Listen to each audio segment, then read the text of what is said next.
Entre-temps, j'ai quitté mes fonctions d'abord.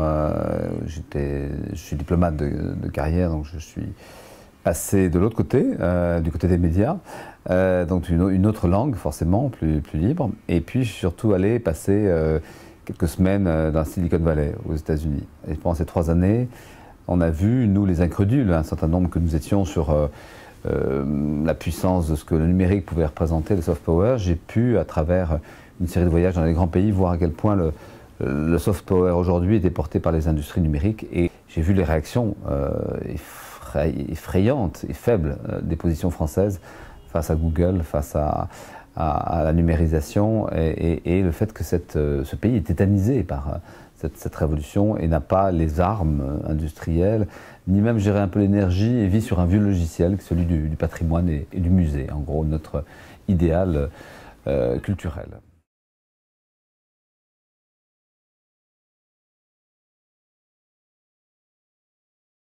Il y a vraiment la nécessité d'abord de se redire une chose et de le dire simplement. La culture, ça n'est pas la 5e roue de la charrette, pour parler de choses qui fâchent, c'est-à-dire l'argent, l'industrie, les industries culturelles et les nouvelles technologies, le numérique. L'ensemble de ce marché de la culture représente 800 milliards de dollars de chiffre d'affaires par an dans le monde. C'est aux États-Unis probablement le premier facteur d'ici 1 ou 2 ans de croissance qui va exister.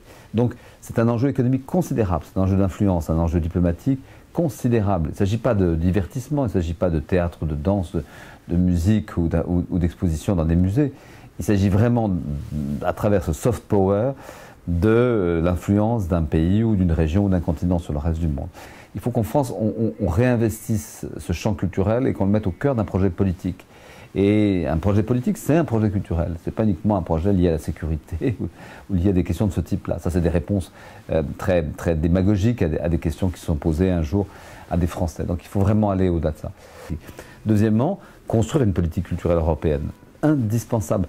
40% du budget de l'Europe est consacré à la politique agricole commune, ce qui fait qu'un animal à cornes, une vache, est 1000 fois plus subventionné qu'un créateur européen.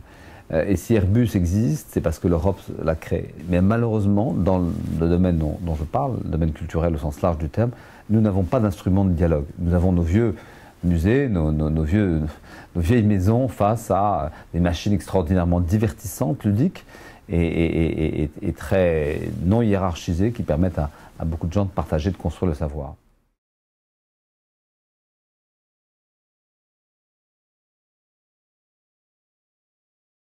On peut être de gauche et dire cela. On est dans un système où finalement tout peut être consommé en interne. Ce qui a été mis en place au niveau de l'Hexagone, le soutien public fait qu'aujourd'hui un artiste n'a pas forcément besoin de s'exporter.